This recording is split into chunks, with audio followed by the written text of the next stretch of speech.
Welcome to all of you in this fourth lecture of theory of machine.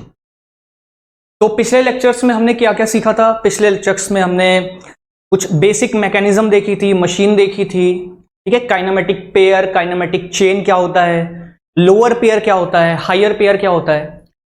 तो इस lecture में हम बात करने वाले हैं degrees of freedom, the most important topic of this theory of machine. क्योंकि जब तक आप इसको नहीं सीखोगे आप फर्दर्स के चैप्टर में कोई भी स्टडी नहीं कर पाओगे।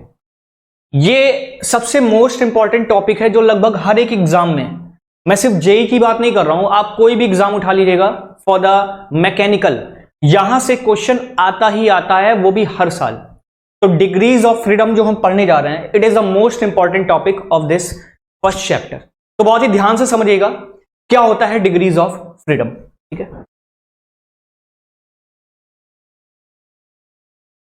देखिए डिग्री ऑफ फ्रीडम, देखिए फ्रीडम क्या होता है? फ्रीडम होती है एक तरीके की आजादी, ठीक है। डिग्री मतलब आजादी की डिग्री कितनी है, ठीक है। इसका मतलब यह हुआ कि आप किसी भी सिस्टम में उसके मोशन को डिफाइन करने के लिए कितने इंडिपेंडेंट पैरामीटर्स ला रहे हो। अभी भी आपको ये पॉइंट समझ नहीं आया होगा, देखिए समझते हैं क्या है ये। कह रहा है the minimum number of independent parameter, इस पे ध्यान दीजिएगा। इंडिपेंडेंट पैरामीटर क्या है? इंडिपेंडेंट पैरामीटर बहुत ही प्यार से, बहुत ही आराम से समझिएगा क्या है ये इंडिपेंडेंट पैरामीटर का मतलब।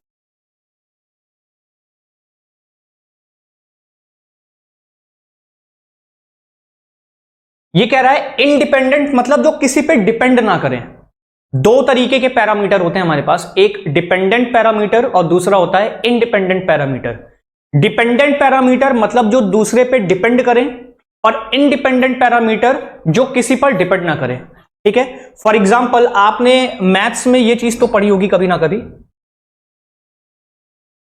आपने जैसे ये चीज कभी ना कभी पढ़ी होगी, y is a function of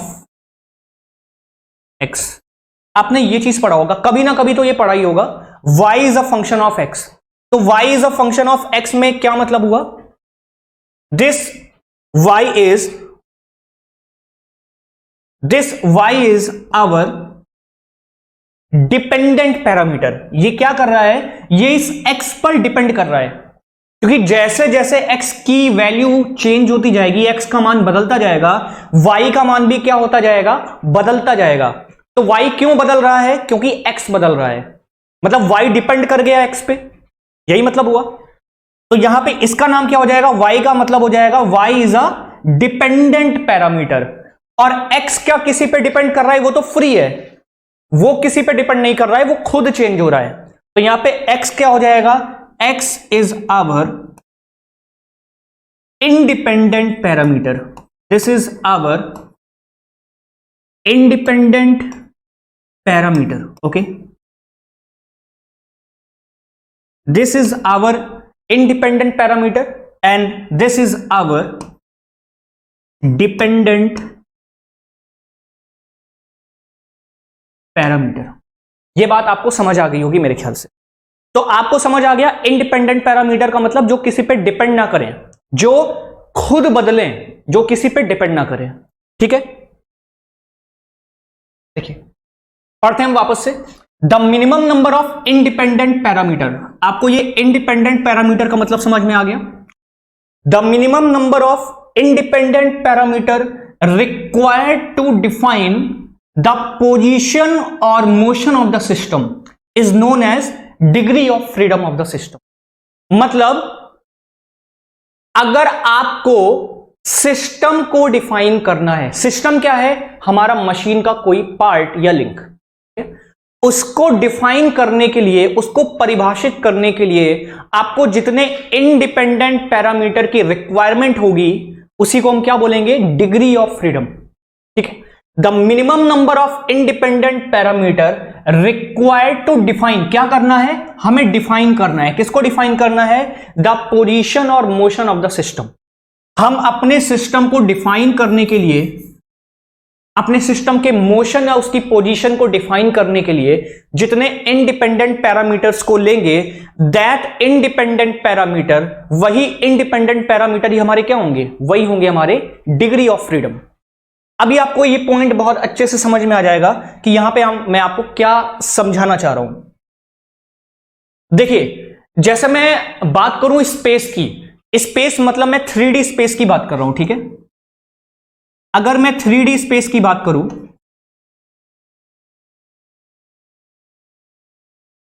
3D space की बात करूं तो 3D स्पेस में मान लीजिए अभी ये हमारा रूम है और ये 3D स्पेस में मैंने कोई सिस्टम लिया, कोई ऑब्जेक्ट लिया, ठीक है।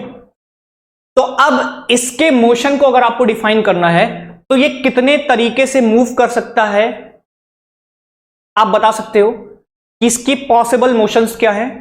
हाँ, बिल्कुल बता सकते हैं। देखिए, अगर मैं 3D स्पेस की बात कर रहा हूं, 3D स्पेस का मतलब हुआ मेरे पास क्या क्या है, एक तो मेरे पास एक्स एक्सिस है, ठीक है, दूसरा वाई एक्सिस हुआ, and the third is Z axis. और ये जेड एक्सिस कहां है, आपकी तरफ, बिल्कुल इस तरीके से आ रही है, बाहर की तरफ, ठीक है।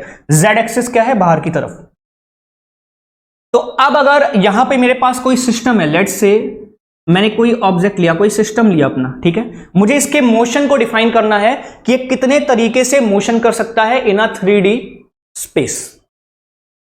तो देखिए, ये ऑब्जेक्ट किस तरीके से मोशन कर सकता है,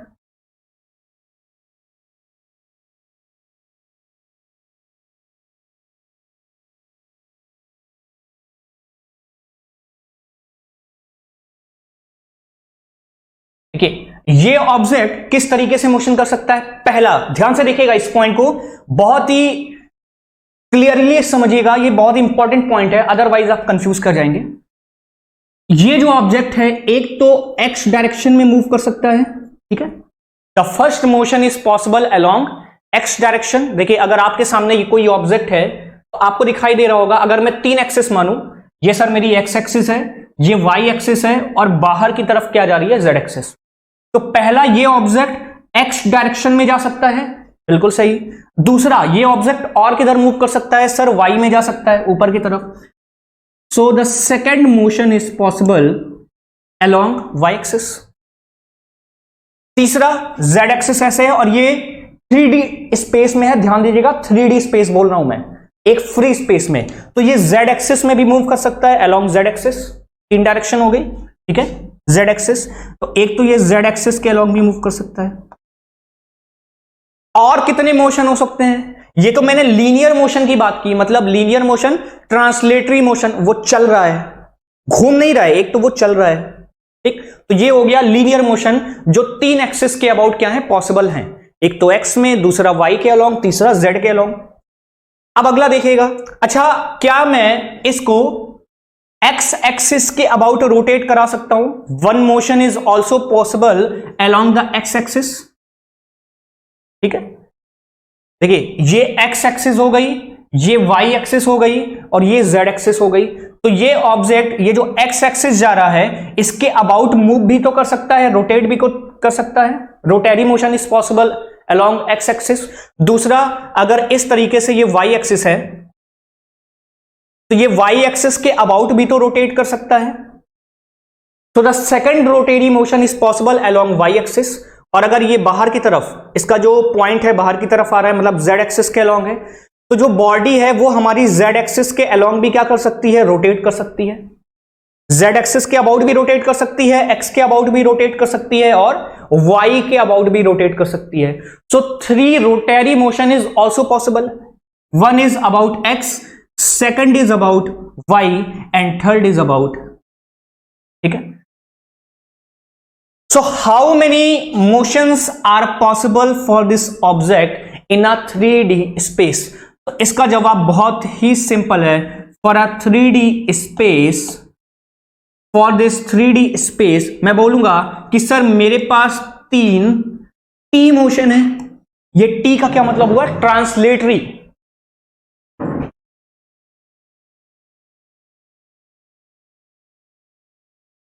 प्लस 3 और कौन से मोशन मिले मुझे, एक तो ये तीनों एक्सिस के अबाउट चल सकता है, तो तीन ट्रांसलेटरी हो गए, मतलब लीनियर मोशन जो पॉसिबल है उनको मैंने ट्रांसलेटरी बोला है। And the three motion is also possible about three axis and that is rotary motion. तो three rotary motion is also possible about three axis. तो टोटल कितने मोशंस पॉसिबल है? टोटल पॉसिबल है sir 3 + 3 = 6। So this 6 is the maximum possible motion. This 6 is the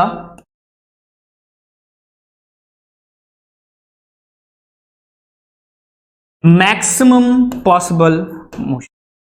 तो अगर हम बात करें कि किसी ऑब्जेक्ट की एक 3D स्पेस में मैक्सिमम डिग्री ऑफ फ्रीडम कितनी हो सकती है, तो मैक्सिमम मोशंस कितने पॉसिबल है 3D स्पेस में इस ऑब्जेक्ट के?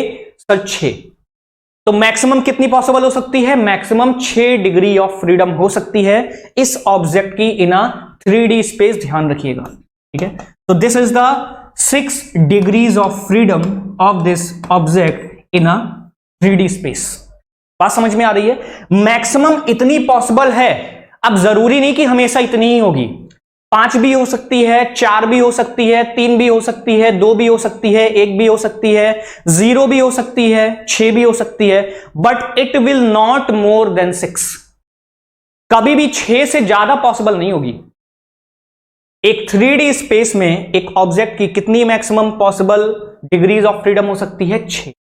ये बात आपको समझ में आ रही है, ठीक है। अब जैसे जैसे इस पे हम रेस्ट्रिक्शंस लगाते जाएंगे, रेस्ट्रिक्शंस का मतलब हुआ जो मैंने बात की थी कंस्ट्रेंट। अगर आपको याद हो पिछले लेक्चर्स में हमने बात की थी बाधा, कि जब हम किसी पर कोई लिमिट लगा देते हैं दैट इज कंस्ट्रेंट, ठीक है। तो जैसे जैसे इस पे हम कंस्ट्रेंट लगाते जाएंगे उसका एक दूसरा नाम भी होता है रेस्ट्रेंट। कभी कभी आपको इस तरीके की चीज दिखाई देगी तो कंफ्यूज मत होइएगा, चाहे वहां पर कंस्ट्रेंट लिखा हो और इसको कभी कभी रेस्ट्रेंट्स भी लिखता है, ठीक है। तो दोनों ही सेम चीज है, इसमें कंफ्यूज मत होइएगा। जिसको मैं बोलता हूं कंस्ट्रेंड या रेस्ट्रेंट, दोनों ही सेम बात है। मतलब जितनी हम रेस्ट्रिक्शंस लगा रहे हैं तो उस हिसाब से हमारी डिग्रीज ऑफ फ्रीडम भी बदलती जाएगी, ठीक है। जैसे मान लीजिए इसकी मैक्सिमम कितनी डिग्री ऑफ फ्रीडम पॉसिबल है इन अ 3D स्पेस? 6। तो अगर मैं यहां पर 2 डिग्रीज ऑफ फ्रीडम पे रेस्ट्रिक्शन लगा दूं, अगर मैंने इसकी 2 डिग्रीज ऑफ फ्रीडम रेस्ट्रिक्ट कर दी, रोक दी, तो अब कितनी पॉसिबल है? 6 कर सकता था, 2 मैंने रोक दी, तो अब कितनी पॉसिबल है? 4। बात समझ में आ रही है? सिंपल लॉजिक है। अगर मैंने 3 रेस्ट्रिक्ट कर दी तो कितनी पॉसिबल है? सर 6 कर सकता था, जिसमें से 3 मैंने रोक दी, तो अब कितना कर सकता है? 3 मोशन ही पॉसिबल है। तो कितनी हो जाएगी डिग्रीज ऑफ फ्रीडम? 3। बात समझ में आ रहा है? तो इन अ 3D स्पेस आपको ये पॉइंट ध्यान रखना है, 6 degrees of freedom is the maximum possible case in a 3D space. याद रखिएगा 3D स्पेस की बात कर रहा हूं मैं, प्लेनर पे नहीं आ रहा हूं अभी। प्लेनर पे अभी चलेंगे थोड़ी देर बाद। मेरे ख्याल से ये चीज आपको समझ में आ गया होगा। चलते हैं हम नेक्स्ट स्लाइड पे। अब देखिए ये जो रेस्ट्रेंट लिखा है इसको आप कंस्ट्रेंट भी बोल सकते हो, दोनों ही सेम बात है, दोनों में कंफ्यूज मत होइएगा, रेस्ट्रेंट या कंस्ट्रेंट, ठीक है। अब देखिए डिग्रीज ऑफ फ्रीडम, जो बात मैंने आपको समझाई कि जैसे मेरे पास यहां पे कोई ऑब्जेक्ट है, सिस्टम है हमारा, ठीक है। तो एक तो ये एक्स एक्सिस में जा सकता है, दूसरा वाई एक्सिस में जा सकता है, तीसरा जेड में जा सकता है। तो 3 ट्रांसलेटरी मोशन हो गए। पहला, अब रोटेरी मोशन देखते हैं। एक एक्स के अबाउट रोटेट कर सकता है, वाई के अबाउट रोटेट कर सकता है ये, ठीक है, वाई के अबाउट, और तीसरा जेड के अबाउट रोटेट कर सकता है। तो 3 रोटेरी हो गए। टोटल कितने हो गए? टोटल हो गए ये 6, ठीक है। तो देखिए जो डिग्रीज ऑफ फ्रीडम होगी वो कितनी होगी इस ऑब्जेक्ट की? F = 6 माइनस रेस्ट्रेंट, ठीक है। क्या है? 6 माइनस रेस्ट्रेंट। ये रेस्ट्रेंट क्या है? हमारी रुकावट। आप जो भी लिमिटेशंस लगा रहे हो, आपने जो भी कंस्ट्रेंट लगा रखी है, जो भी बाधा लगा रखी है, जब उस बाधा को हम मैक्सिमम में से माइनस करेंगे तो हमें एक्चुअल डिग्री ऑफ फ्रीडम मिलेगी। अगर आपने कोई रेस्ट्रेंट नहीं लगा रखा है, आपने कोई भी बाधा नहीं डाली, तो रेस्ट्रेंट कितना हो जाएगा? रेस्ट्रेंट हो जाएगा 0। तो मैक्सिमम पॉसिबल कितना हो जाएगा? 6। ठीक है, अब देखिए दो इंपॉर्टेंट पॉइंट है, इसको आपको याद रखना पड़ेगा। ठीक है, इंपॉर्टेंट पॉइंट क्या है? एलपी का मतलब है लोअर पेयर एंड एचपी का मतलब है हायर पेयर। मैंने आपको बताया था लोअर पेयर और हायर पेयर का मतलब क्या होता है। लोअर पेयर का मतलब जब लिंक के बीच क्या हो रहा हो, सरफेस कांटेक्ट, जब दोनों की सतह आपस में कांटेक्ट में हो उसको हम बोलते हैं लोअर पेयर। और हायर पेयर मैंने क्या बताया था आपको? हायर पेयर मैंने आपको बताया था कि जब दो लिंक के बीच पॉइंट कांटेक्ट हो रहा हो या क्या हो रहा हो, line contact. When there is a point or line contact between the links, तब वो हमारा किस तरीके का पेयर होता है? वो हमारा होता है हायर पेयर। ठीक है, तो one lower pair is equal to 1 degree of freedom. Sir ये कुछ समझ नहीं आया, क्या लिखा है? अभी समझते हैं। कह रहा है कि वन लोअर पेयर, देखिए इसके आगे कुछ नहीं लिखा है, मतलब हम यहां पे 1 लिख सकते हैं। Means one lower pair is equal to 1 degree of freedom. जहां पर भी आपको एक लोअर पेयर दिखाई देगा मतलब उसकी कितनी डिग्री ऑफ फ्रीडम होगी? उसकी डिग्री ऑफ फ्रीडम होगी 1। ठीक है, और जहां पर एक हायर पेयर आपको दिखाई देगा तो उस हायर पेयर का मतलब कितना हुआ? वहां पर कितनी ऑफ डिग्री ऑफ फ्रीडम है? वहां पर 2 डिग्री ऑफ फ्रीडम है। समझते हैं इस पॉइंट को कैसे? देखिए बहुत ही सिंपल लॉजिक से मैं आपको समझाऊंगा, मेरे ख्याल से आपको समझ में आ जाना चाहिए। क्या कह रहा है कि एक lower pair 1 degree of freedom के बराबर कैसे है? इस पॉइंट को हम समझते हैं। ठीक है, इसको समझने से पहले मैं आपको समझाऊंगा, क्या मैं आपको समझाऊंगा प्लेनर मैकेनिज्म के बारे में, कि अगर हमें प्लेनर में बात करनी हो कि डिग्री ऑफ फ्रीडम कितना होगा तो वो हम कैसे बात करेंगे। ठीक है,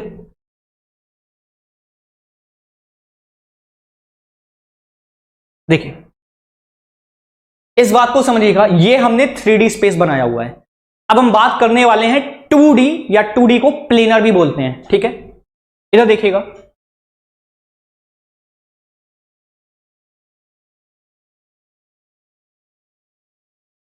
this is X axis and this is Y axis. ठीक है,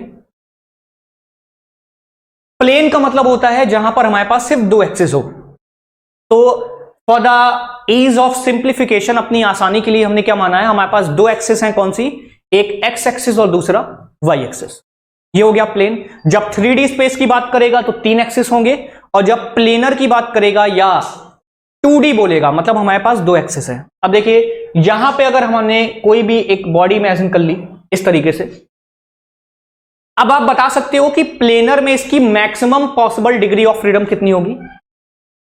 हाँ बिल्कुल बता सकते हैं, देखते हैं हम। सर देखिए, एक तो ये सर एक्स एक्सिस में मूव कर सकता है, it can move along x axis.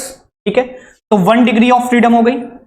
दूसरा कितना मूव कर सकता है? अलोंग वाई एक्सिस मूव कर सकता है सर, 3 डिग्री ऑफ फ्रीडम हो, 2 डिग्री ऑफ फ्रीडम हो गई दूसरी। ठीक है, क्या जेड में मूव करा सकते हो आप इसको? अलोंग जेड एक्सिस क्या आप इसको मूव करा सकते हो? क्या आप इसको जेड के अलोंग मूव करा सकते हो? बिल्कुल नहीं। क्यों नहीं? क्योंकि हमारे पास तीसरी एक्सिस है ही नहीं। क्योंकि हमने क्या केस माना हुआ है? हमने माना हुआ है 2D, या इसको आप और क्या बोल सकते हैं? इसको आप बोल सकते हो और प्लेनर। ठीक है, तो इस केस में ये x के अलोंग जा सकता है, y एक्सिस के अलोंग ट्रांसलेटरी मोशन कर सकता है। क्या z के अलोंग ट्रांसलेटरी कर सकता है? बिल्कुल नहीं, क्योंकि z एक्सिस है ही नहीं। अब रोटेरी मोशन की बात कर सकते हैं, क्या ये x के अबाउट रोटेट कर सकता है? बिल्कुल नहीं, क्योंकि x के अबाउट रोटेट करने के लिए इसको इस प्लेन से बाहर आना पड़ेगा।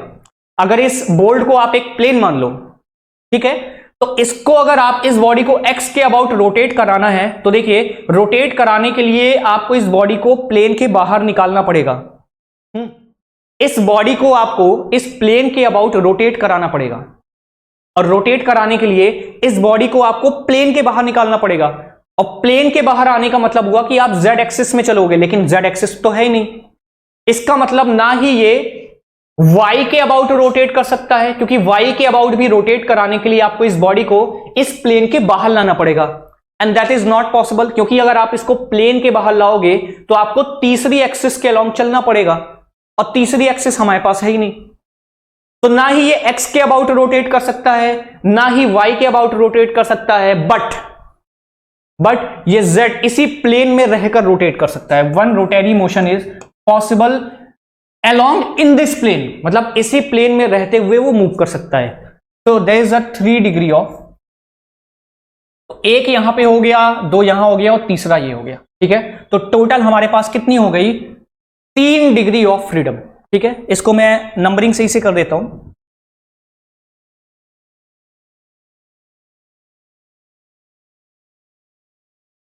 This is 1 degree of freedom, this is 1 degree of freedom. एक वाई एक्सिस के अलोंग हो गई, एक एक्स के अलोंग हो गई, और एक किसके अलोंग हो गई, rotary motion about Z axis, ठीक है। तो हमारे पास प्लेनर मैकेनिज्म में मैक्सिमम कितनी डिग्रीज ऑफ फ्रीडम पॉसिबल हैं, maximum 3 degree of freedom possible है, ठीक है। किसमें, इन आ प्लेनर मैकेनिज्म और 2D मैकेनिज्म, ठीक है। स्पेस में मैक्सिमम की बात कर रहा हूं, ध्यान दीजिएगा, मैं मैक्सिमम की बात कर रहा हूं। तो मैक्सिमम कितना पॉसिबल था हमारा स्पेस में, 6। प्लेनर में कितना पॉसिबल है, प्लेनर में पॉसिबल है 3। मैक्सिमम इतना हो सकता है, 3 से कम भी हो सकता है, लेकिन 3 से ज्यादा कभी नहीं होगा। यह मैक्सिमम पॉसिबल है जब आपने कोई भी रेस्ट्रेंट या कंस्ट्रेंट नहीं लगा रखा है अपने सिस्टम।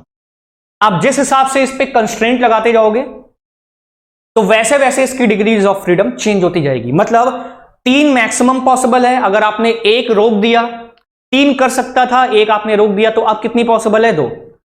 मान लीजिए आपने 2 कंस्ट्रेंट लगा दिए, तो 3 पॉसिबल था, 2 आपने रोक दिया, तो अब कितना पॉसिबल है, 1। तो जिस हिसाब से आप कंस्ट्रेंट लगाते जाओगे उस हिसाब से हमारी डिग्रीज ऑफ फ्रीडम चेंज होती जाएगी। तो ये पॉइंट क्लियर है, ठीक है। तो आपको ये ध्यान रखना है, स्पेस में 6 पॉसिबल है और प्लेनर में कितनी मैक्सिमम पॉसिबल है, 3 डिग्रीज ऑफ फ्रीडम, ठीक है। अब देखिए, अब हम समझते हैं लोअर पेयर और हायर पेयर, ठीक है। अब हम समझते हैं लोअर पेयर में 1 डिग्रीज ऑफ फ्रीडम कैसा हो गया और हायर पेयर में 2 डिग्रीज ऑफ फ्रीडम कैसे हो गया। देखिए, लोअर पेयर का मतलब होता है सरफेस कांटेक्ट। अगर आपको याद हो तो मैंने आपको बताया था कि लोअर पेयर का मतलब होता है सरफेस कांटेक्ट और हायर पेयर का मतलब क्या होता है, पॉइंट और लाइन कांटेक्ट,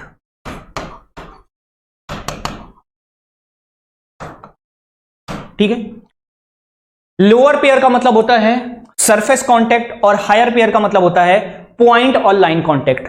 अब देखिए, सरफेस कांटेक्ट, इसमें सरफेस आ रहा है, तो आपको एक सरफेस बनाने के लिए,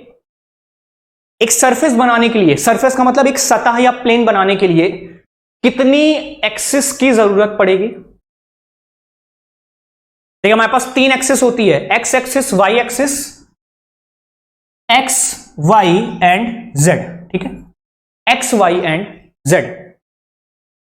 अब अगर मैं आपसे यह पूछूं कि मुझे एक सतह बनानी है या समतल या एक सरफेस बनानी है, तो एक सरफेस बनाने के लिए मुझे कितनी एक्सिस की जरूरत पड़ेगी।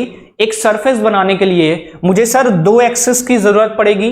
वो कुछ भी हो सकता है, चाहे आप एक्स वाई को लेके बना लो, चाहे आप वाई जेड को लेके बना लो, चाहे आप जेड एक्स को लेके बना लो, किसी भी 2 एक्सिस की जरूरत पड़ेगी एक सतह बनाने के लिए। तो 2 की जरूरत पड़ेगी, इसका क्या मतलब हुआ, आपको उन 2 एक्सिस को फिक्स करना पड़ेगा। अरे यार, जब 2 एक्सिस को हम फिक्स करेंगे तभी तो एक सतह मिलेगी। तो 2 एक्सिस को फिक्स किया, 3 एक्सिस होती हैं जिसमें से 2 को फिक्स कर दिया, तो अब कितनी एक फ्री एक्सिस बची, 1। अगर आपने एक्स और वाई को लेके एक सतह बनाई तो आपकी फ्री कौन सी बच गई, जेड। आपने अगर जेड और एक्स को लेके एक सतह बनाई तो आपका वाई फ्री हो गया, और अगर आपने वाई और जेड को लेके बनाया तो आपका एक्स फ्री हो गया। तो आपको 3 में से एक सतह बनाने के लिए किसी 2 एक्सिस को फिक्स करना पड़ेगा। मतलब फ्री कितनी हो गई, मूवेबल कितनी हो गई, 1 एक्सिस। समझ में आ गया। लोअर पेयर में सरफेस बनाने के लिए आपको 2 एक्सिस को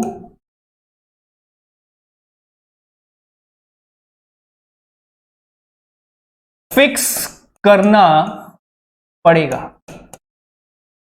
यह बात समझ में आई।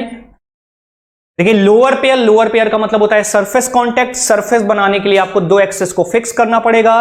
3 एक्सिस होती है, तो 3 में से अगर 2 को फिक्स कर दिया तो एक ही तो बचा, इसलिए एक लोअर पेयर में 1 डिग्रीज ऑफ फ्रीडम होता है। तो कहीं पर भी अगर आपको लोअर पेयर दिखाई दे रहा है एक, तो 1 लोअर पेयर इज इक्विवेलेंट, उसको मान सकते हैं 1 डिग्रीज ऑफ फ्रीडम के। ठीक है, ऐसे ही हायर पेयर को समझते हैं। हायर पेयर का मतलब होता है पॉइंट कांटेक्ट और अ लाइन कांटेक्ट। तो आपको कोई लाइन कब मिलती है? एक लाइन मिलने के लिए आपको कितनी एक्सेस की जरूरत पड़ेगी, पॉइंट या लाइन? सिर्फ एक। जैसे अगर आप एक्स एक्सेस को ले लो, सिर्फ एक एक्स एक्सेस को ले लो, तो आपको एक लाइन दिखाई दे रही है। देखिए ये, अगर इसको मैंने एक्स एक्सेस माना तो एक लाइन दिखाई दे रही है, और इसी को अगर मैं घुमा दूं 90 डिग्री से आपकी तरफ, तो अगर आप इसको सामने से देखोगे, इस पेन को अगर आप सामने से देखो, तो आपको क्या दिखाई देगा? एक पॉइंट दिखाई देगा। तो एक पॉइंट या लाइन बनने के लिए कितनी एक्सिस की जरूरत पड़ेगी? सिर्फ एक की। मतलब आपको सिर्फ एक एक्सिस को फिक्स करना पड़ेगा। तो फ्री कितनी हो गई? 2। और अगर दो फ्री हो गई तो हायर पेयर में क्या होगा? 2 डिग्रीज ऑफ फ्रीडम होगा। मेरे ख्याल से ये पॉइंट आपको समझ में आ गया होगा कि जहां पर आपको लोअर पेयर दिखाई दे, then lower pair is equivalent to 1 degree of freedom, and where you have seen higher pair, then that higher pair is equivalent to 2 degrees of freedom. आगे चलते हैं। अब देखिए, इसको आपको समझना पड़ेगा। ये एक पूरी तरीके से मान लीजिए डिग्रीज ऑफ फ्रीडम का है बायोडाटा। अगर आपने इसको समझ लिया तो मेरे ख्याल से आपको बहुत ही आसानी से ये चीज समझ में आ जाने वाली है फॉर द फर्दर क्वेश्चंस। ठीक है, इन 2 स्लाइड्स की हेल्प से, एक ये स्लाइड और एक ये स्लाइड, इन 2 स्लाइड की हेल्प से हम समझने वाले हैं। एक एक पॉइंट को बहुत ही प्यार से समझिएगा, बहुत ही ध्यान लगा के समझिएगा। ठीक, देखिए, class 1, class 2, class 3, class 4 and class 5। ठीक है, यहां पे मैंने लिखा हुआ है number of restraint. Number of restraints का मतलब है कि मैंने कितनी रुकावट लगा रखी है।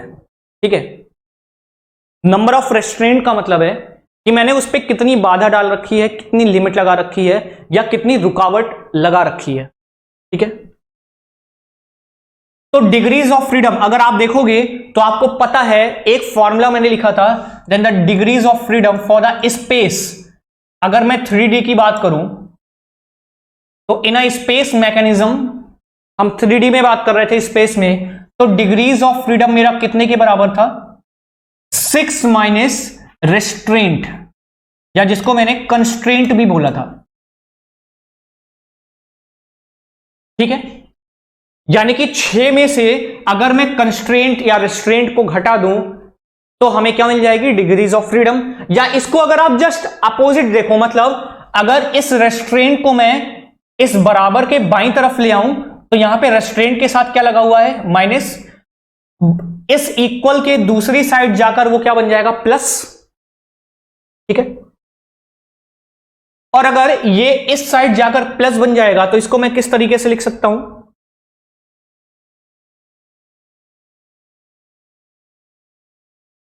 अब देखिए, इसी चीज को मैं क्या लिख सकता हूं, उस फॉर्मूले को?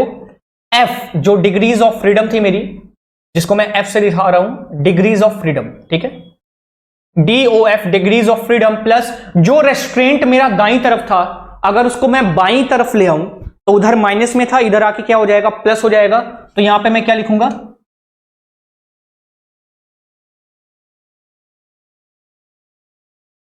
रेस्ट्रेंट्स इज इक्वल टू क्या था? बराबर 6 के। मतलब डिग्रीज ऑफ फ्रीडम और रेस्ट्रेंट्स का सम, दोनों का जोड़ कितने के बराबर होना चाहिए? 6 के बराबर होना चाहिए फॉर अ 3D केस। आपको यह ध्यान रखना पड़ेगा, यहां पे हम 3D की बात कर रहे हैं, स्पेस में बात कर रहे हैं। मैक्सिमम 6 पॉसिबल हो सकते थे। ठीक है, तो जोड़िए जरा, देखिए यहां पे नंबर ऑफ रेस्ट्रेंट्स कितने हैं? यहां पे 1 है। डिग्रीज ऑफ फ्रीडम कितना है? 5। क्या इन दोनों का सम 6 के बराबर आ रहा है? बिल्कुल आ रहा है। 5 + 1 6। क्या इन दोनों का सम 6 के बराबर आ रहा है? क्या इन दोनों का सम 6 के बराबर आ रहा है? 2 + 4 बराबर 6। 3 + 3 कितना आ रहा है? 6। ये 3 और ये 3 मिलके 6। 4 + 2 6। 5 + 1 6। 5 + 1। बात समझ में आई? मतलब वो फॉर्मूला हमारा होल्ड कर रहा है, जो हमने पढ़ा हुआ है, मतलब वो हमने सही फॉर्मूला पढ़ा हुआ है। अब हम देखते हैं कि ये जो हम रेस्ट्रेंट्स लगा सकते हैं, ये रेस्ट्रेंट्स हम कितने तरीके से लगा सकते हैं। देखिए जो हम रेस्ट्रेंट का मतलब क्या है आपके दिमाग में आना चाहिए। रेस्ट्रेंट जैसे मैंने बोला आपके दिमाग में सर तुरंत हिट करना चाहिए, मतलब रुकावट या बाधा की बात हो रही है कि हमने जितनी लिमिटेशंस लगा रखी हैं, जितनी रुकावट लगा रखी हैं, ठीक है। अब वो रुकावट कितने तरीके से लगा सकते हैं? दो तरीके से, क्योंकि मोशन कितने पॉसिबल थे? मोशन दो तरीके से पॉसिबल थे। एक तो ट्रांसलेटरी, मतलब जो चल रहा था, स्लाइडिंग मोशन जो हो रहा था, और दूसरा जो रोटरी मोशन हो रहा था।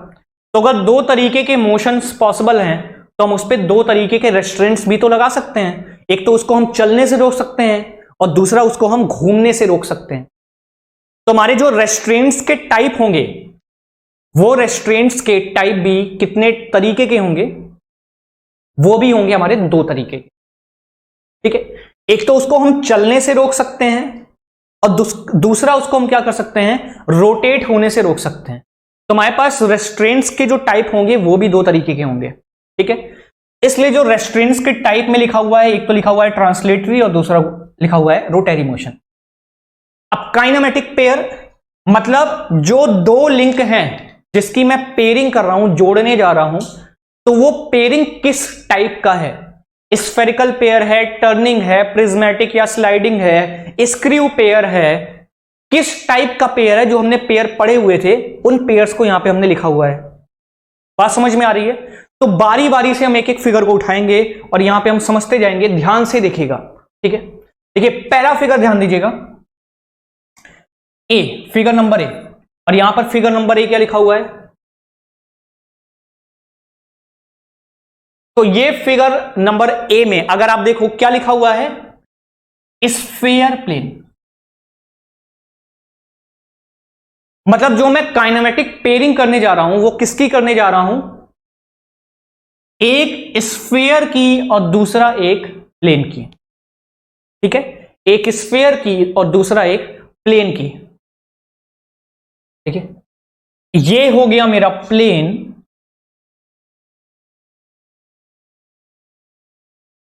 और ये मेरा हो गया, इसके ऊपर जो रखा हुआ है दैट इज माई स्फीयर। ये मेरा स्फीयर हो गया, ये मेरा प्लेन हो गया, ठीक है। अब देखिए इस पे मैंने कितने नंबर ऑफ रेस्ट्रेंट्स लगा रखे हैं? 1। अभी मैं आपको फिगर में दिखाता हूं। डिग्रीज ऑफ फ्रीडम कितनी है? 5। रेस्ट्रेंट जो लगा रखा है वो रेस्ट्रेंट का टाइप भी कैसा है?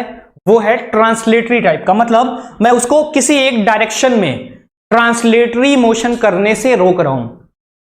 मतलब वो तीनों डायरेक्शन में जो रेस्ट्रेंट है रोटरी पे वो कितना है? 0। मतलब वो तीनों ही एक्सिस के अबाउट रोटेट कर सकता है। लेकिन जो रेस्ट्रेंट लगा है, एक रेस्ट्रेंट मैंने जो लगाया है, नंबर ऑफ रेस्ट्रेंट एक लगाया है, वो किस तरीके के मोशन पे लगाया है? ट्रांसलेटरी। मतलब मैं उसको किसी एक एक्सिस में नहीं जाने दूंगा, बाकी वो दोनों एक्सिस में जा सकता है, ठीक है। देखिए आपको यहां से फिगर में दिखाई दे रहा है,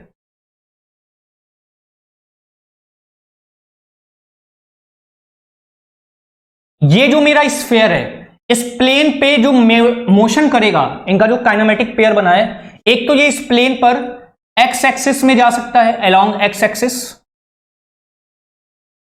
ठीक है। दूसरा वाई एक्सिस के अलोंग मूव कर सकता है। इसको अगर आप वाई एक्सिस मान लो या जेड मान लो, जो आपको मानना है। तो यहां पे मैं एक एक्सिस बना दे रहा हूं ताकि आपको समझने के लिए आसानी हो। Let's say this is our x axis, this is our y axis and this is our, तो एक तो ये x के अलोंग मूव कर सकता है, ट्रांसलेटरी मोशन कर सकता है। दूसरा दूसरा z के अबाउट ट्रांसलेटरी कर सकता है। क्या ये z के अबाउट ट्रांसलेटरी कर सकता है? नहीं कर सकता, क्योंकि वो किसी प्लेन पे रखा हुआ है। अब उस प्लेन को फाड़ के थोड़ी ऊपर नीचे मोशन करेगा। इस प्लेन पर या तो वो x में जा सकता है या तो z में जा सकता है, लेकिन क्या ऊपर नीचे का मोशन कर सकता है? नहीं, क्योंकि वो तो किसी प्लेन पे रखा है। अब उसको फाड़ के थोड़ी ऊपर नीचे मोशन करेगा। तो वो ट्रांसलेटरी मोशन पे मैंने क्या लगा दी? रेस्ट्रिक्शन। अब देखिए स्फीयर है, तो स्फीयर है, क्या ये x के अबाउट रोटेट कर सकता है? मैं 3D स्पेस की बात कर रहा हूं, बिल्कुल x के अबाउट रोटेट कर सकता है, y के अबाउट रोटेट कर सकता है, z के अबाउट रोटेट कर सकता है, ठीक है। तो 3 यहां पर इसके रोटरी मोशन पॉसिबल हो गए। एंड 2 ट्रांसलेटरी मोशन पॉसिबल हो गए, तो टोटल डिग्रीज ऑफ फ्रीडम की कितनी हो गई? 5। ठीक है, तो टोटल डिग्रीज ऑफ फ्रीडम इसकी कितनी हो गई? टोटल डिग्रीज ऑफ फ्रीडम हो गई 5, जिसमें से 3 हमारे हैं रोटेरी, 2 हैं ट्रांसलेटरी, एक ट्रांसलेटरी पर मैंने क्या लगा दी है? रेस्ट्रेंट। मेरे ख्याल से पॉइंट क्लियर होगा। आगे देखते हैं, आपको धीरे धीरे समझ में आएगा, इंटरेस्ट आता जाएगा। अब देखिए अगला, देखिएगा अगला है हमारा फिगर नंबर बी। अब फिगर नंबर बी में देखिएगा, दैट्स फिगर नंबर बी। अब ये किसका काइनेमेटिक पेयर बन रहा है? ये काइनेमेटिक पेयर बन रहा है स्फीयर और सिलेंडर का। पहले वाले केस में मैंने किसी प्लेन पर, मतलब किसी सतह पर किसी स्फीयर को रखा था। अब इसमें मैं क्या करने जा रहा हूं?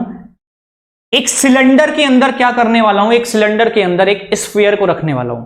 उन दोनों का मैं काइनेमेटिक पेयर बनाने वाला हूं। किसका? स्फीयर का और एक सिलेंडर का। ठीक है, तो देखिए जब मैं स्फीयर और सिलेंडर का काइनेमेटिक पेयर बना रहा हूं, तो इस केस में डिग्रीज ऑफ फ्रीडम कितनी हो जाएगी इनकी? 4। नंबर ऑफ रेस्ट्रेंट्स कितने हो जाएंगे? 2। तो जो मैंने रेस्ट्रेंट, अच्छा बताइए टोटल कितने पॉसिबल हो सकते थे? 6 पॉसिबल हो सकते थे। 4 अगर डिग्रीज ऑफ फ्रीडम है, मतलब मैंने कितने पे रेस्ट्रेंट लगाया है? 2। और वो जो 2 रेस्ट्रेंट्स हैं उनका टाइप भी कैसा है? वो भी कैसा टाइप है? ट्रांसलेटरी टाइप का। मतलब मैंने जो रेस्ट्रेंट्स लगाए हैं वो ट्रांसलेटरी मोशन पे लगाए हैं, रोटेरी पर कोई भी रेस्ट्रिक्शंस नहीं लगाए। मतलब वो तीनों एक्सिस में रोटेट कर सकता है, लेकिन जो रेस्ट्रेंट लगा है ट्रांसलेटरी मोशन में किसी 2 एक्सिस पे लगा है, मतलब वो किसी 2 एक्सिस के अबाउट ट्रांसलेटरी मोशन नहीं कर सकता, लेकिन किसी एक एक्सिस के अबाउट वो ट्रांसलेटरी मोशन कर सकता है। ठीक है, देखते हैं कैसे। देखिए ये जो आपको एक सिलेंडर के अंदर एक स्फीयर दिखाई दे रहा है,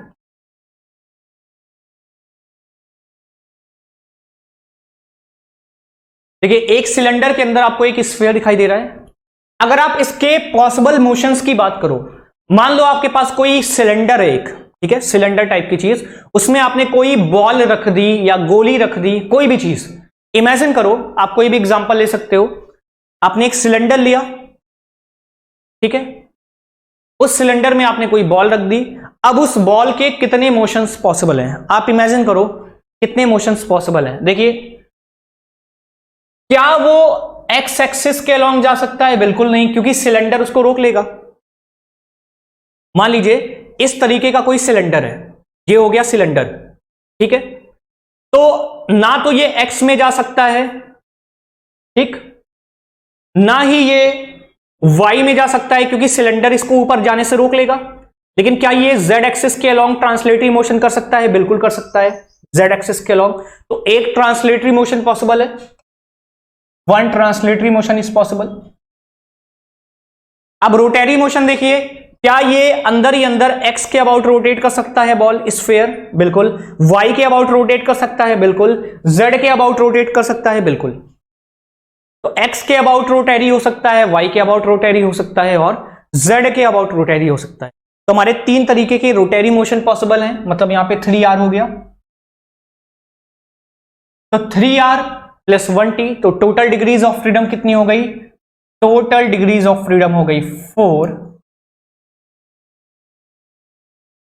डिग्रीज ऑफ, टोटल कितनी डिग्रीज ऑफ फ्रीडम हो गई? अगले वाला एग्जांपल को देखते हैं हम। The next example is our cylinder plane kinematic pair. Figure number C को देखना है आपको इस बार देखना है फिगर नंबर सी को, ठीक है। फिगर नंबर सी में देखिए,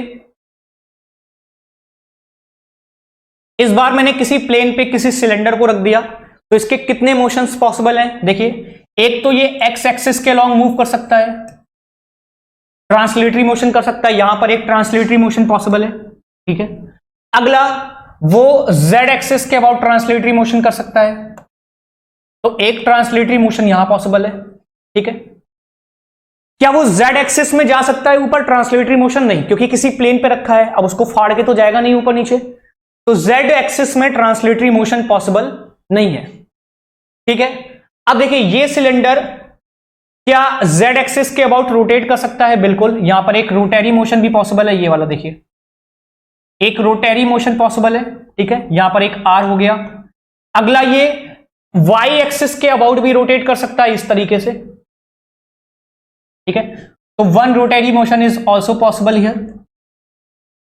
लेकिन क्या ये x एक्सिस के अबाउट रोटेट कर सकता है? इस वाली एक्सिस के अबाउट रोटरी मोशन कर सकता है? नहीं कर सकता, क्योंकि वो किसी प्लेन पे रखा हुआ है। अब x एक्सिस के अबाउट रोटेट करने के लिए इस सिलेंडर को क्या करना पड़ेगा? ऊपर नीचे जाना पड़ेगा, और जबकि ये ऊपर नीचे तो जा ही नहीं सकता, ठीक है। तो हमारे कितने मोशंस पॉसिबल हैं? यहां पर हमारे 2 रोटरी हो गए और 2 ट्रांसलेटरी हो गए, तो टोटल कितने हो गए? यहां पर हमारे हो गए टोटल 4 डिग्रीज ऑफ,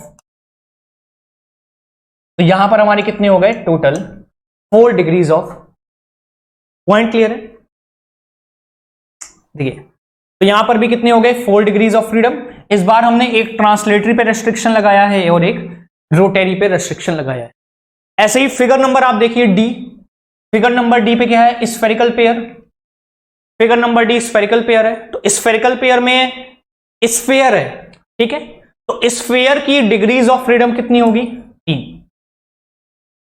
स्फेयर की डिग्रीज ऑफ फ्रीडम कितनी होगी? 3।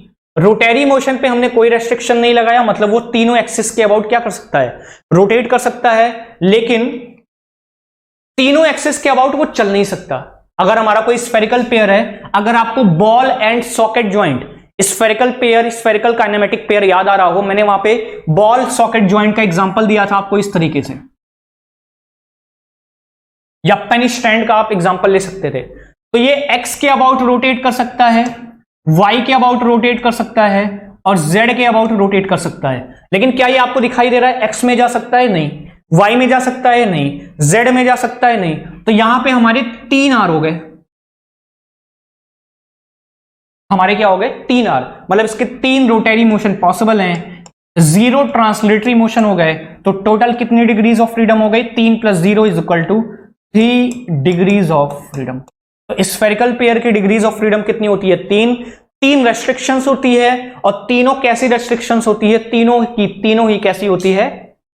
ट्रांसलेटरी टाइप की, ठीक है।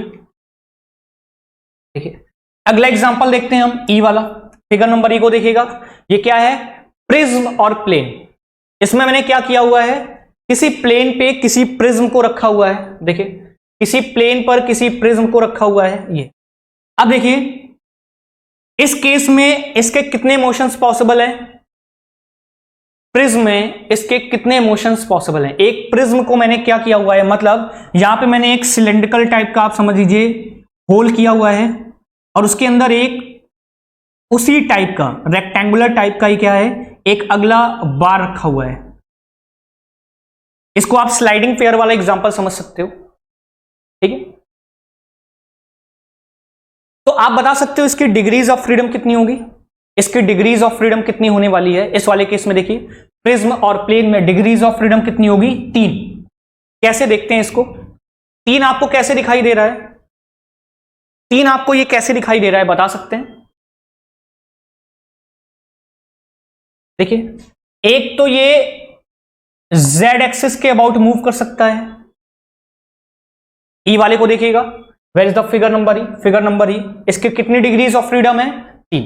तो 2 रोटरी मोशन पे हमने क्या लगा दिया? रेस्ट्रिक्शन, और एक ट्रांसलेटरी मोशन पे हमने क्या लगा दिया है? रेस्ट्रिक्शन। मतलब 2 रोटरी मोशन नहीं होने देंगे और एक ट्रांसलेटरी मोशन नहीं होने देंगे। तो कौन से 2 रोटरी मोशन नहीं होने दे रहे हैं हम 2 रोटरी मोशन नहीं होने दे रहे हैं। कौन कौन से 2 रोटरी मोशन नहीं हो सकते? देखिए, एक तो ये x के अबाउट नहीं रोटेट कर सकता, और अगला ये z के अबाउट रोटेट नहीं कर सकता, क्योंकि x के अबाउट रोटेट करने के लिए ये इस ब्लॉक के अंदर फिक्स है, मूव कर ही नहीं सकता, ठीक है। तो ना ही x के अबाउट रोटेट कर सकता है, ना ही z के अबाउट, लेकिन ये इसके अंदर इस तरीके से मूव कर सकता है। एक रोटरी मोशन पॉसिबल है, ठीक है। अगला ये z एक्सिस के अबाउट मूव कर सकता है, ठीक है।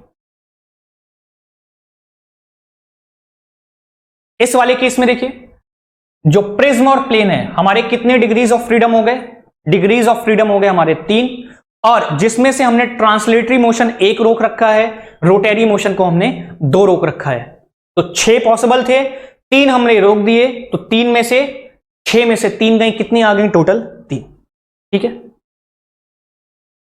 तो एक मोशन इस वाली एक्सिस के अबाउट पॉसिबल है, एक मोशन इस वाली एक्सिस के अबाउट पॉसिबल है। ठीक है, और अगला मोशन किधर ये जा सकता है? इस एक्सिस के अलोंग। एफ वाले को देखिएगा, एफ वाला क्या है? Cylindrical pair. इसकी कितनी डिग्रीज ऑफ फ्रीडम हो सकती है? इसकी 2 हो सकती है। कैसे? देखिए, बहुत ही सिंपल एग्जांपल है। मान लीजिए ये हमारा सिलेंड्रिकल पेयर है, मतलब आपने वी टाइप के किसी नोच में एक सिलेंडर को ऐसे फिक्स करा दिया है। देखिए, अगर मैं इस टाइप का नोच बना दूं और यहां पे मैंने किसी, इस पेन को आप सिलेंडर मान सकते हो इस तरीके से, तो इसको अगर आप देखो तो यहां पे कितने मोशंस पॉसिबल हैं? सब 2 मोशंस पॉसिबल हैं। एक तो ये रोटेट कर सकता है और अगला ये इस एक्सिस के अबाउट आगे पीछे जा सकता है। एक तो इसका ट्रांसलेटरी मोशन पॉसिबल है, इसका एक रोटेरी मोशन पॉसिबल है। क्या ये ऊपर नीचे मोशन कर सकता है? नहीं, क्योंकि नीचे तो जा ही नहीं सकता। इस तरीके से क्या ये रोटेट कर सकता है? नहीं कर सकता, क्योंकि यहां पे ये बंधा हुआ है। क्या इस तरीके से रोटेट कर सकता है? नहीं कर सकता, क्योंकि नीचे तो जा ही नहीं सकता। तो सिलेंड्रिकल पेयर में हमारे कितने डिग्रीज ऑफ फ्रीडम पॉसिबल होंगे? हमारी डिग्रीज ऑफ फ्रीडम कितनी होंगे? तो 6 पॉसिबल थे, 2 हो सकते हैं, मतलब हमने कितने रोक दिए? 4। तो वो 4 कौन कौन से? जिसमें से 2 हम ट्रांसलेटरी नहीं होने दे रहे हैं और 2 हम क्या नहीं होने दे रहे हैं? Rotary motion. ठीक है, बाकी ऐसे ही एक सिलेंड्रिकल पेयर कोलर्ड है, प्रिज्मेटिक है, ये आप अपने आप से समझ सकते हो। अगर इसमें कोई डाउट होगा तो इसको हम बाद में समझेंगे नेक्स्ट आने वाली क्लासेस में। ठीक है, आगे हम बढ़ते हैं। देखिए, अब डिग्रीज ऑफ फ्रीडम के हम फॉर्मूले को डिराइव करने वाले हैं। ठीक है, कि डिग्रीज ऑफ फ्रीडम का हमारा फॉर्मूला डिराइव कैसे हुआ। In the mechanism one link is fixed. देखिए, हमने जब बात की थी काइनेमेटिक चेन की, तो मैंने बोला था कि काइनेमेटिक चेन, अगर काइनेमेटिक चेन में जब हम किसी एक लिंक को फिक्स करते हैं तो हमको क्या मिलती है? Mechanism.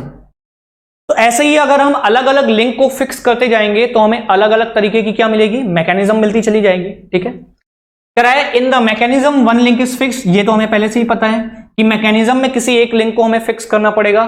Then number of movable links कितनी हो जाएंगी? L-1। और समझ में आ रहा है?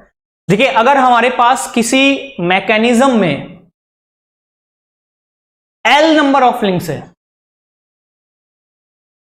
देखिए L नंबर ऑफ लिंक्स का मतलब क्या हुआ?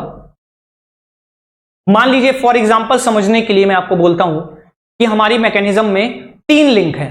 ठीक है, हमारी मैकेनिज्म में मान लीजिए 3 लिंक है, तो तीनों अपने अपने हिसाब से मूव कर सकती हैं। पहली वाली लिंक का जितना मोशन पॉसिबल है वो अपना मोशन करेगा, दूसरी वाली लिंक का जितना मोशन पॉसिबल है वो अपना मोशन करेगा, तीसरी वाली लिंक का जितना मोशन पॉसिबल है वो अपना मोशन करेगा। लेकिन उस काइनेमेटिक चेन को मैकेनिज्म में बदलने के लिए मुझे क्या करना पड़ेगा? काइनेमेटिक चेन को मैकेनिज्म में बदलने के लिए मुझे किसी एक लिंक को फिक्स करना पड़ेगा। तो अगर 3 में से मैंने एक लिंक को फिक्स कर दिया तो अब हमारे पास कितनी मूवेबल लिंक बची? हमारे पास बची सर 2, क्योंकि 3 थी जिसमें से मैकेनिज्म बनाने के लिए मैंने एक लिंक को फिक्स किया। तो 3 में से अगर मैंने एक को फिक्स कर दिया तो कितनी बची हमारे पास? 2। तो सेम वही चीज बोल रहा है कि if in a mechanism if we have L number of links, अगर हमारे पास क्या है? L नंबर ऑफ लिंक्स है, अगर हमारे पास L नंबर ऑफ लिंक्स है और जिसमें से एक को अगर मैंने फिक्स कर दिया तो अब कितनी मूवेबल लिंक्स बचेंगी? नंबर ऑफ मूवेबल लिंक्स कितनी बचेंगी? L में से एक हटा दीजिए तो L-1। ठीक है, so number of degrees of freedom M degrees of freedom, जो नंबर हो जाएगा degrees of freedom of L-1 movable links is equal to 6L-1। ये पॉइंट समझिए कैसे। देखिए, अभी बात हो रही है स्पेस की, 3D स्पेस की बात हो रही है, ध्यान रखिएगा। ये मैं किसकी बात कर रहा हूं? 3D स्पेस, मतलब जिसमें हमारे पास एक्स एक्सिस भी है, वाई एक्सिस भी है और जेड एक्सिस भी है। तो मैंने आपसे बोला था कि किसी लिंक का स्पेस में मैक्सिमम डिग्रीज ऑफ फ्रीडम कितना हो सकता है? हमने पढ़ा था 6 हो सकता है। कोई भी लिंक 6 तरीके से मूव कर सकती है। तो ऐसे ही अगर हमारे सिस्टम में 2 लिंक है तो total number of degrees of freedom कितनी हो जाएगी? तो बहुत ही आसान है सर, एक का कितना पॉसिबल है? 6, तो 2 का कितना हो जाएगा? एक लिंक 6 तरीके से मूव कर सकती है, तो जो दूसरी लिंक है वो भी तो 6 तरीके से मूव कर सकती है, तो कितने हो जाएंगे? टोटल 12। लेकिन अगर इस 2 में मैंने किसी एक को फिक्स कर दिया तो कितनी मूवेबल लिंक्स बची हमारे पास? हमारे पास बची 1। तो ऐसे ही अगर हमारे सिस्टम में L नंबर ऑफ लिंक्स है और उस L नंबर ऑफ लिंक्स में से मैंने एक को फिक्स कर दिया, क्यों फिक्स किया भाई? मैकेनिज्म बनाने के लिए। तो अब नंबर ऑफ मूवेबल लिंक्स बची L-1। तो अगर एक लिंक का 6 डिग्री ऑफ फ्रीडम है तो वैसे ही L-1 लिंक्स का कितना डिग्री ऑफ फ्रीडम हो जाएगा? 6L-1। बहुत ही सिंपल मैथमेटिक्स है। जैसे आपने बचपन में पढ़ा होगा कि 1 रुपए की 2 टॉफी तो 2 रुपए की कितनी टॉफी? सेम लॉजिक है। कह रहा है कि अगर एक लिंक का, देखिए इसको ऐसे समझिए, अगर एक लिंक का स्पेस में maximum 6 degrees of freedom possible है तो वैसे ही L-1 लिंक का कितना हो जाएगा? L-1 लिंक का कितना हो जाएगा? 6L-1।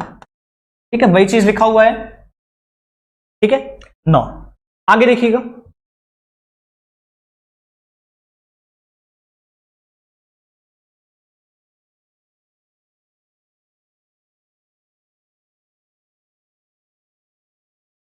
अब आगे देखिएगा, each pair having 1 degree of freedom imposes 5 restraint on the mechanism, reducing its degree of freedom by 5p1। ये बहुत ही आगे आने वाली जो 5-6 लाइनें हैं वो बहुत ही इंपॉर्टेंट लाइनें हैं, ध्यान से देखिएगा। कह रहा है अब हमारे सिस्टम में देखिए आपने क्या किया हुआ है, एक लिंक को दूसरी लिंक से जोड़ा, दूसरी वाली को तीसरी लिंक से जोड़ा, ऐसे आपने कई सारे नंबर ऑफ लिंक्स को जोड़ा हुआ है, तभी तो आपकी काइनेमेटिक चेन बनी है।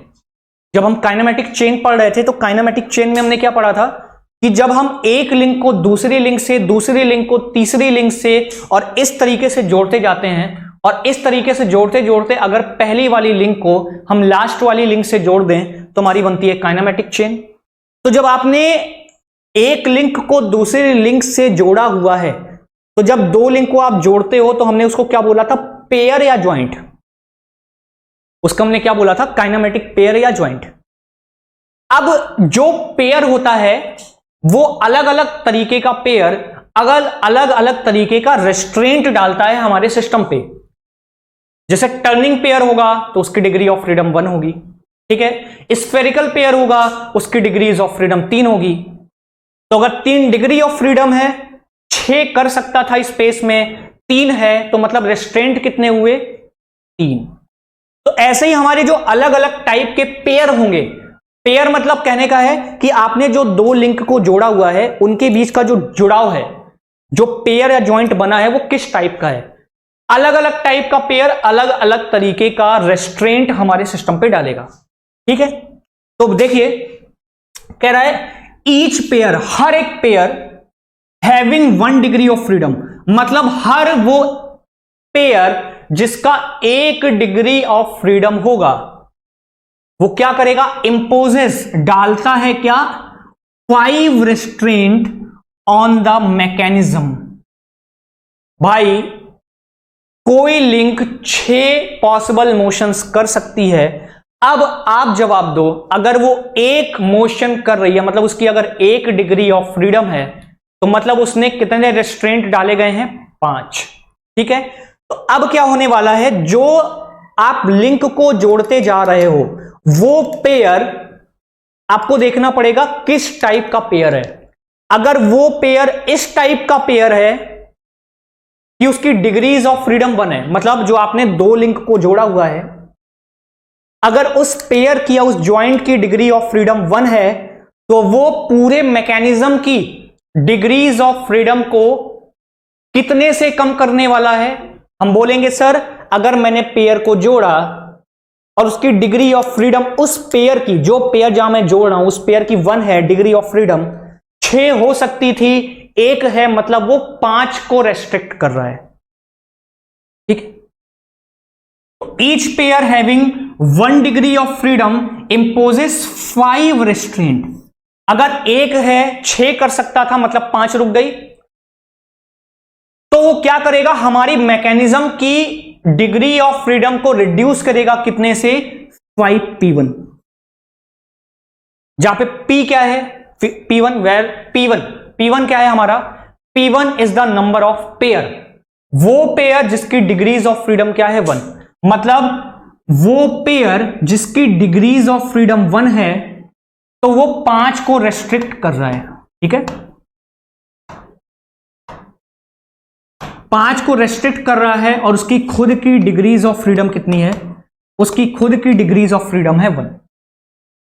ऐसे ही हमारे और पेयर होंगे जिनकी डिग्रीज ऑफ फ्रीडम कितनी होगी, 2 होगी, तो वो कितने को रेस्ट्रेंट कर रहे होंगे, 4 को, तो वो हमारे मैकेनिज्म की डिग्रीज ऑफ फ्रीडम को कितने से रिड्यूस करेगा, 4p2 से, मतलब 4 रेस्ट्रिक्ट करेगा, क्या करेगा वो, 4 को रेस्ट्रिक्ट करेगा,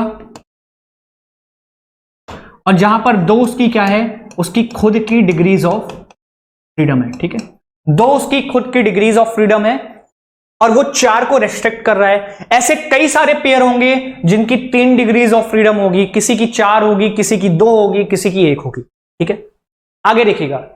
so what is p1? p1 is the number of these pairs having 1 degree of freedom, मतलब ये 1 आपको बता रहा है कितनी डिग्रीज ऑफ फ्रीडम है। p2 का मतलब है 2 डिग्रीज ऑफ फ्रीडम होगी जिस पेयर की, p3 का मतलब है 3 डिग्री ऑफ फ्रीडम, p4 का मतलब है 4 डिग्री ऑफ फ्रीडम, p5 का मतलब है 5 डिग्रीज ऑफ फ्रीडम। तो जितनी डिग्रीज ऑफ फ्रीडम होगी 6 में से घटा दीजिए तो आपको पता चल जाएगा उतने नंबर ऑफ रेस्ट्रेंट होगा, वो उतने number of degrees of freedom को रेस्ट्रिक्ट कर रहा है या रोक रहा है। ठीक है, तो हमारा फॉर्मूला क्या बन जाएगा, देखिए, तो हमारा फॉर्मूला क्या बनने वाला है, हमारा जो फॉर्मूला बनने वाला है वो आगे देखिएगा यहां पर, दैट इज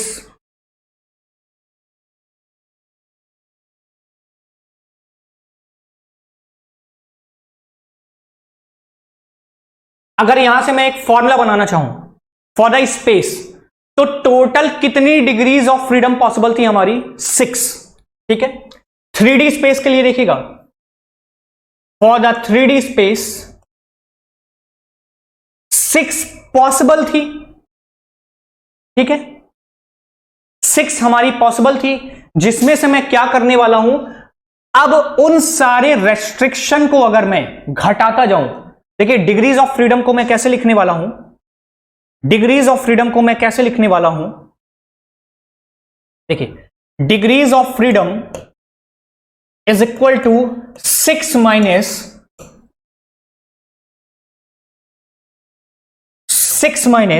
रेस्ट्रेंट्स।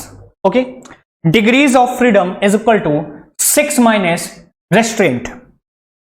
अब ये रेस्ट्रेंट जो लग रहे हैं, अगर इसको मैं बारी बारी से हटाता जाऊं, जिस तरीके के रेस्ट्रेंट हैं, तो वो क्या करेंगे, हमें overall final degrees of freedom दे देंगे। ठीक है, तो देखिए ये डिग्रीज ऑफ फ्रीडम में रेस्ट्रेंट्स को मुझे हटाना है, तो मैं रेस्ट्रेंट्स को कैसे हटा रहा हूं, let's say degrees of freedom को मैं एफ से डिनोट कर रहा हूं, डिग्रीज ऑफ फ्रीडम को मैं एफ से दिखा रहा हूं, तो F is equal to 6 minus, अब मान लीजिए वो वाले पेयर जिनकी डिग्रीज ऑफ फ्रीडम 1 है, तो वो कितने को रेस्ट्रिक्ट कर रहे होंगे, 5 डिग्रीज ऑफ फ्रीडम को हटा रहे होंगे।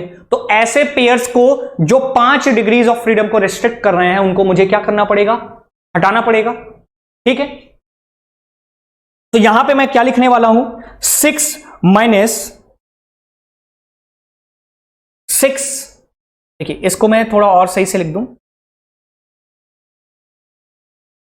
लेट्स से ये तो हमने किसी एक लिंक की बात की थी। ठीक है, ये हमने किसी एक लिंक की बात की थी, this is for the 1 link. अब मान लीजिए हमारे सिस्टम में we have, if we have L number of link, if we have L number of link, तो उसको मुझे मैकेनिज्म में चेंज करने के लिए क्या करना पड़ेगा, किसी एक को फिक्स करना पड़ेगा। तो एल नंबर ऑफ लिंक में से मैंने क्या किया, 1 को मैंने फिक्स कर दिया। मैंने क्या किया, 1 नंबर ऑफ लिंक को फिक्स कर दिया। 1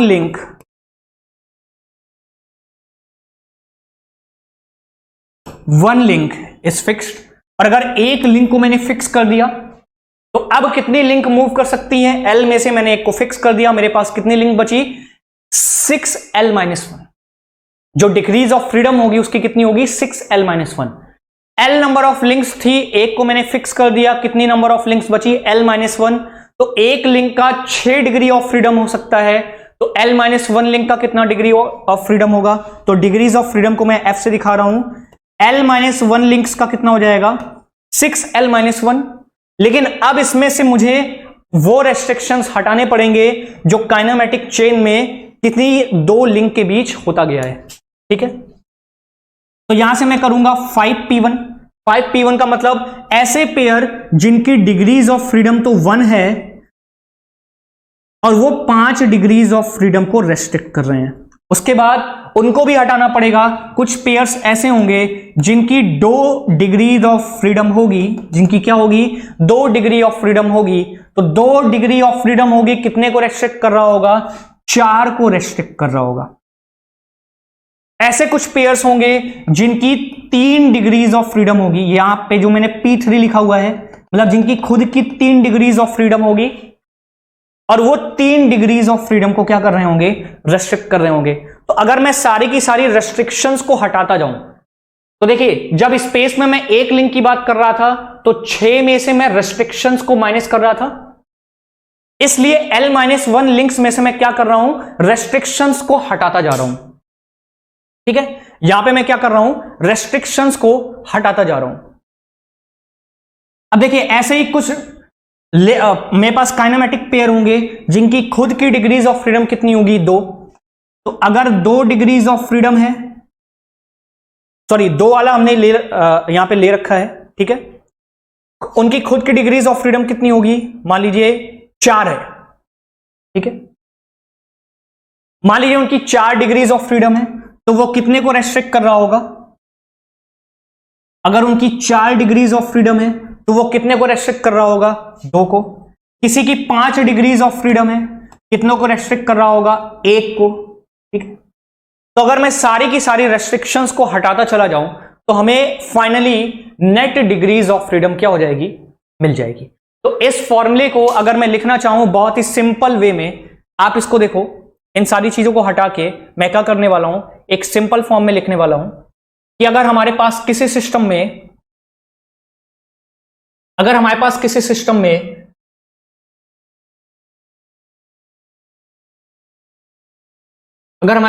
सिस्टम में L नंबर ऑफ लिंक्स हैं, if we have L number of links, ठीक है, मैकेनिज्म में चेंज करने के लिए क्या करना पड़ेगा, 1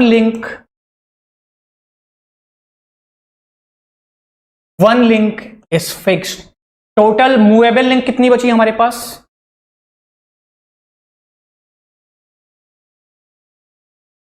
मूवेबल लिंक कितनी बची हमारे पास,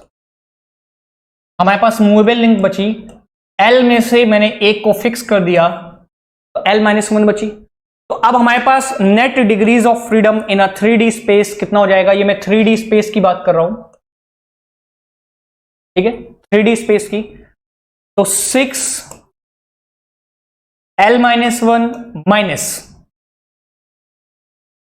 5p1 minus 4p2 minus 3p3 minus 2p4 minus 1,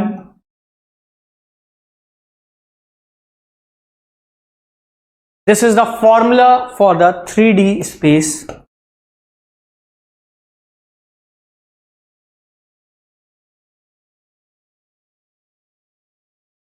degrees of, point clear है। तो यहां पर हम इस लेक्चर को यहीं समाप्त करते हैं। आने वाले लेक्चर में हम जस्ट पढ़ने वाले हैं क्या, प्लेनर डिग्रीज ऑफ फ्रीडम के बारे में। प्लेनर मैकेनिज्म में हमारी जो डिग्रीज ऑफ फ्रीडम का फॉर्मूला डेराइव होगा, which is the most used formula in our theory of machine, जो कि हम अपने थ्योरी ऑफ मशीन में मैक्सिमम यूज करते हैं, और मैक्सिमम से जो मैक्सिमम क्वेश्चंस बनते हैं वो इसी कुर्ज़बैक क्राइटेरिया, इस फॉर्मूले से ही बनते हैं, जो लगभग हर एक एग्जाम में इससे पूछा जाता है। तो इस लेक्चर को हम यहीं समाप्त करते हैं, आगे मिलते हैं हम प्लेनर मैकेनिज्म के साथ। Thank you.